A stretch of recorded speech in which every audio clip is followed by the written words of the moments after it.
Las SS bajaron por allá. De cada lado de la calle había un hombre de las SS. Ordenaban a la gente salir de sus casas, daban órdenes. Y los soldados se llevaban a la gente del pueblo.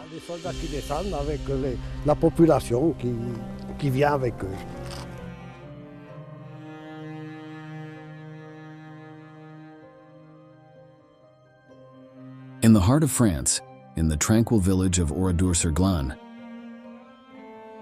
Nazism committed one of its darkest and most devastating atrocities in history.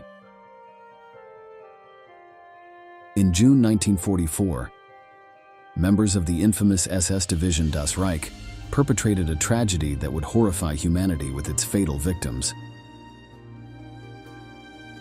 Only a few survived to tell the tale, carrying with them the physical and emotional scars of that fateful day.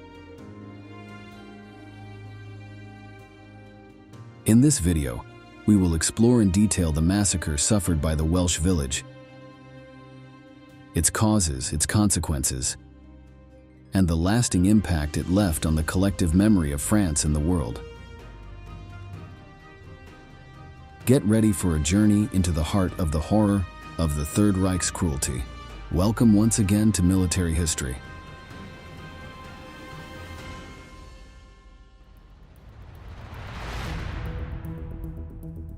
In the grim days of the German occupation in France during World War II, the French resistance, known as the Maquis or Resistance, bravely rose against the oppressor's yoke.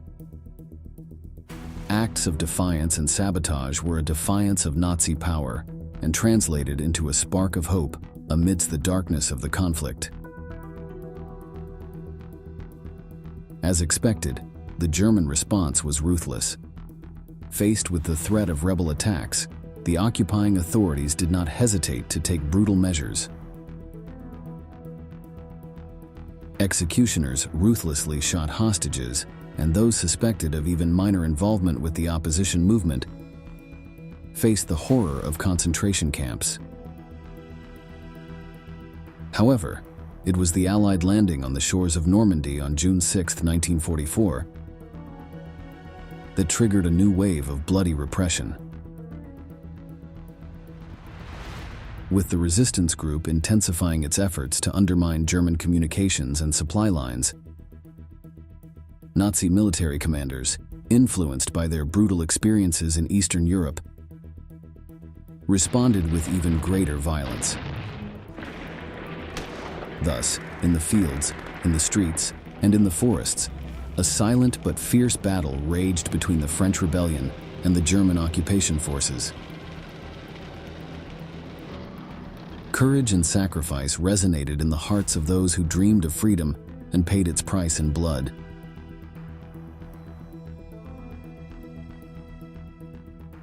On June 8, 1944, just 2 days after the courageous Allied landing remembered as D-Day, came the Axis response.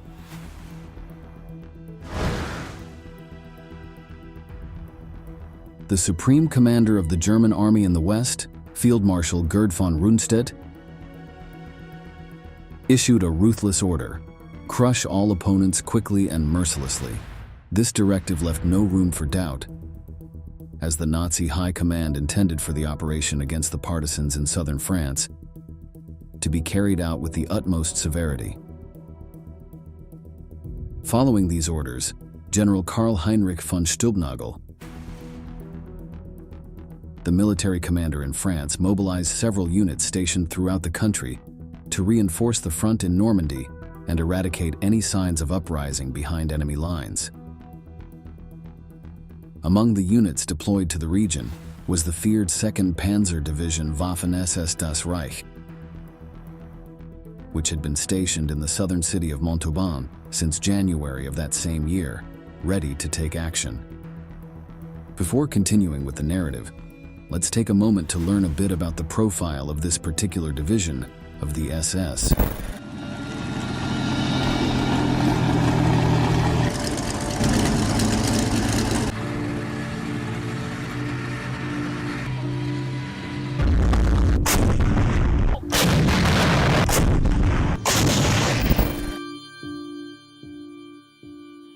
The SS Panzer brigades represented the elite of the Nazi war machine in World War II. These armored troops, belonging to the Waffen-SS, were formed by ideologically committed volunteers to Hitler's regime. Equipped with the most advanced tanks and armored vehicles of the time, these units were deployed on various fronts of the war, from the Eastern Front in the Soviet Union to the Western Front in France and the Netherlands. Their presence was synonymous with fear for their enemies and pride for the Nazi regime. Known for their ferocity in combat and fanatical devotion, they stood out for their tactical ability and relentless determination on the battlefield. Moreover, of course, for a cruelty towards the adversary that seemed to know no bounds. They were composed of highly trained and motivated soldiers. These soldiers, imbued with a sense of racial superiority and fervor for the cause of the Third Reich, stood out for their determination in combat and unwavering loyalty to Hitler, to the point of committing atrocities in his name. Throughout the conflict, they participated in some of the most fierce and decisive battles of the war. Their role was crucial in the Blitzkrieg warfare strategy implemented by the German High Command, which sought the rapid conquest of territories through surprise attacks and the use of technological and tactical superiority of armored forces. However, what could be an emblematic legacy of innovative and intelligent brigades is tainted by war crimes and atrocities committed by their members. Among these barbarities are included summary executions, massacres of civilians, and the ruthless murder of prisoners of war. Despite their courage in combat, these units are also associated with some of the darkest chapters in 20th century military history. In particular, the 2nd SS Panzer Division Das Reich was one of the most feared and notorious squads of this corps. Formed specifically in 1939 as part of the Waffen-SS, although it also recruited soldiers from other occupied countries. What distinguished them from other companies was that they had to be fervent Nazis to belong to this particular corps. This requirement was based on the fact that the Reich's high command could dictate orders to commit war crimes. But when troops committed them on their own due to their fanaticism, they were more effective, albeit bloodthirsty. The members of these regiments, although exceptional soldiers, did not stand out for their military exploits, but for their brutal actions in the war. Not only were they ruthless with enemies and killed prisoners, but these Nazis enjoyed murdering civilians like pigs. According to their twisted worldview, these innocent peasants were the plague contaminating Europe, especially the Germanic lineage that the Aryan race sought to purify. While they machine-gunned and beheaded them mercilessly, they felt some sort of respect for enemy soldiers. Civilians, on the other hand, were seen as parasites and scum, so these troops carried out chilling exterminations. In particular, they gained infamy for their participation in the massacre of Oradour-sur-Glane in France, the subject of our video today, where hundreds and hundreds of inhabitants were brutally murdered. This violent squad of sinister soldiers and lethal tanks, led by SS Division General Heinz Bernhard Lammerding, had accumulated 2 years of combat experience on the Eastern Front before being transferred to France. Their commander had previously been in charge of the brutal anti-partisan effort in the Soviet Union, where thousands of civilians were liquidated in retaliation for resistance. This experience had determined the approach to be taken in France. When Das Reich was deployed in Normandy, their presence provoked an increase in partisan activity. On June 9, 1944, 99 men were brutally hanged in the village of Toul in front of their families for being declared rebels. This would only be the prelude to an even more horrifying tragedy. The next day, the subordinate unit Der Führer, under the command of SS Major Adolf Diekmann, headed towards the peaceful village of Oradour-sur-Glane. The population, which included Jewish refugees fleeing the Nazi horror, found itself trapped in a hell on earth when Waffen-SS soldiers surrounded the village at noon. The image is horrible to imagine. A pack of bloodthirsty hyenas stalking a herd of helpless creatures. What followed was one of the most heart-wrenching atrocities of the war. One of the few survivors and witnesses, Robert Heybruss, who was only 19 years old at the time, will never be able to forget what happened. Not only did he witness the horrors we have been narrating, but he himself starred as a victim in a shocking execution episode. Let's listen to his harrowing testimony. Aquí colocaron sus armas, 2 ametralladoras. La mayoría se encontraba aquí, en el centro del granero. Yo estaba mucho más atrás, junto al muro. Entonces hubo una detonación. Era un fusilamiento. Mataron a todos. Without mercy or compassion, the SS troops massacred men, women, and children. Buildings were set ablaze, and the village was reduced to ashes. Let's go into more detail about what this heartless and inhumane spectacle consisted of. The sound of boots echoed through the cobblestone streets as the SS troops deployed, spreading terror among the peaceful residents who knew little of the horror that awaited them. The tragic event began when soldiers gathered the entire population in the market square, segregating them by gender. The idea of the Reich troops was to make a display of their utmost cruelty. The men, mostly, were locked in barns on the outskirts of the village, while women and children were confined in the local church.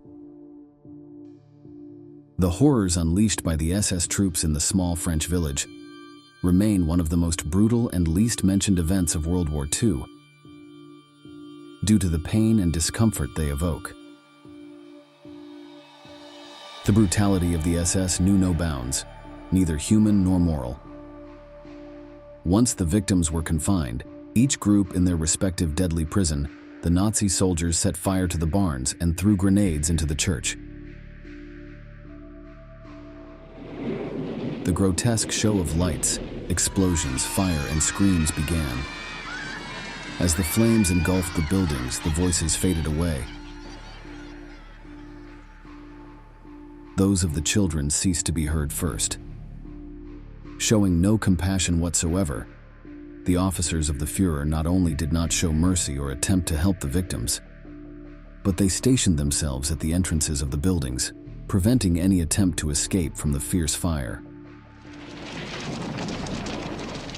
Severely wounded, Heybruss endured the unbearable ordeal. After surviving the execution, he began to realize that he was going to suffer the same fate as his fellow countrymen. They were going to set him on fire, just as they were doing with the rest of the victims. The man pretended to be dead among the corpses to avoid being discovered and killed, and thus to try to escape. Let's listen to him in his own words. Nos arrojaron encima todo lo que podían quemar. En algún momento me alcanzó el fuego. Tenía 2 opciones, o quemarme vivo o morir por un disparo. Tomé la decisión de salir. Y entonces se retiraron.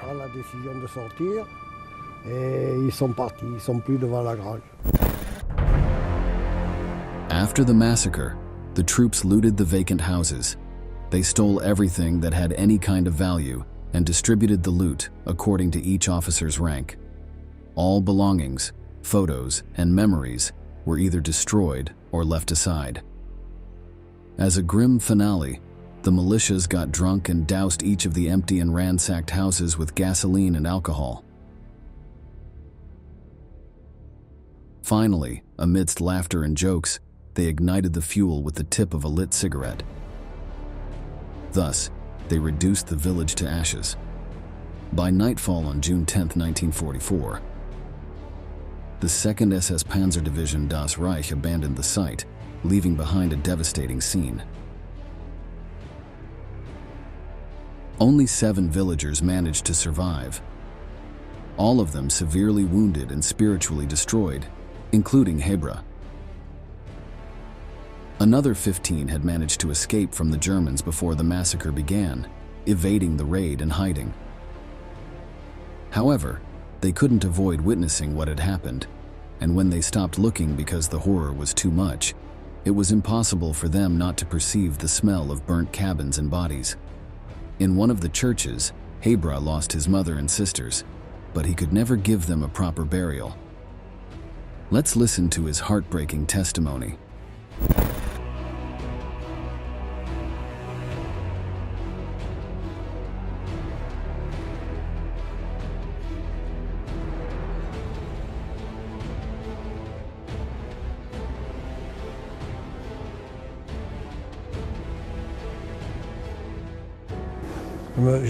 Miro alrededor y me pregunto, ¿dónde murieron? ¿Dónde cayeron? ¿En qué lugar? Son preguntas que me asaltan una y otra vez. ¿Dónde murieron? After the cruelty, only ashes and desolation remained. This tragic episode would become a grim reminder of the horror and cruelty inflicted during one of the darkest conflicts in modern history. The toll of the tragedy was devastating. 642 inhabitants, including 7 Jewish refugees, perished in the fires. Among the smoldering ruins, human remains bore silent witness to the brutality that mankind is capable of inflicting upon its own in the name of war and ideology.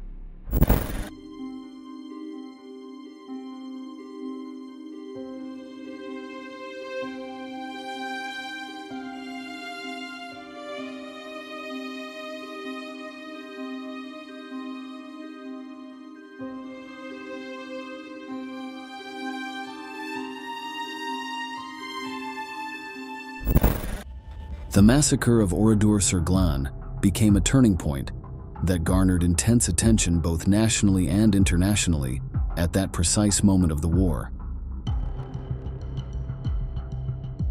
Faced with pressure and scrutiny, the German Army Command and the officers of Das Reich were compelled to seek an explanation to justify the horrendous act perpetrated. After the departure of the Nazi troops from the small French village on June 10th, Major Adolf Diekmann summoned his officers and non-commissioned officers, ordering them to maintain strict silence regarding the murders. He instructed them that, if interrogated, they should claim that insurgents had attacked the division in the village and that the inhabitants had perished amid the armed confrontation. This version was later endorsed by the High Command of the German Army, which presented it to the Secretary of State of the Vichy Ministry of Defense, General Eugène Bridoux, after diplomats from the city lodged a formal protest against the events of June 10th. According to the German explanation, the men of the village had died during the alleged armed confrontation.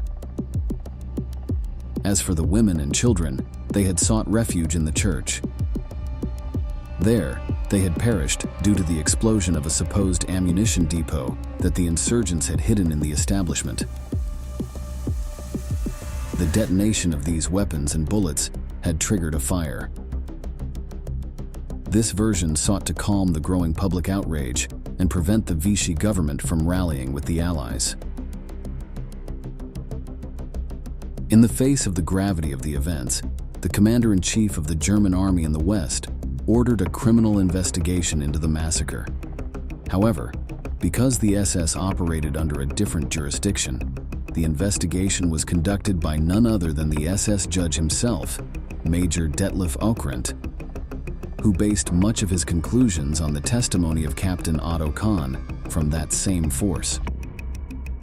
Surprisingly, Ockrent suspended the proceedings in January 1945, arguing that military concerns against insurgents in occupied countries justified any kind of reprisals.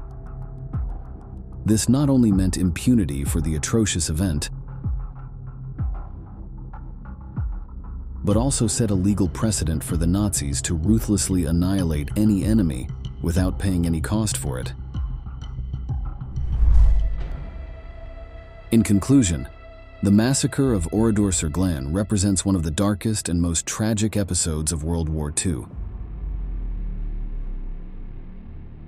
Often it is used by historians and experts to exemplify the kinds of atrocities that Nazi hatred and the madness of racial superiority could unleash. For this reason, it's important to remember and honor the victims of Oradour-sur-Glane, as well as to reflect on the lessons we can learn from this dark chapter of history to prevent such massacres from happening again in the future. It's very interesting to hear what this survivor answers when asked if he is willing to forgive the massacre. Sí, a los alemanes sí, pero nunca perdonaré a los que participaron y a quienes dieron las órdenes.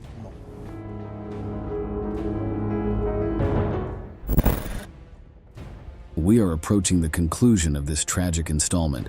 We look forward to reading your valuable comments and appreciate your participation. Thank you for staying until the end, and we look forward to seeing you in the upcoming episodes of Military History.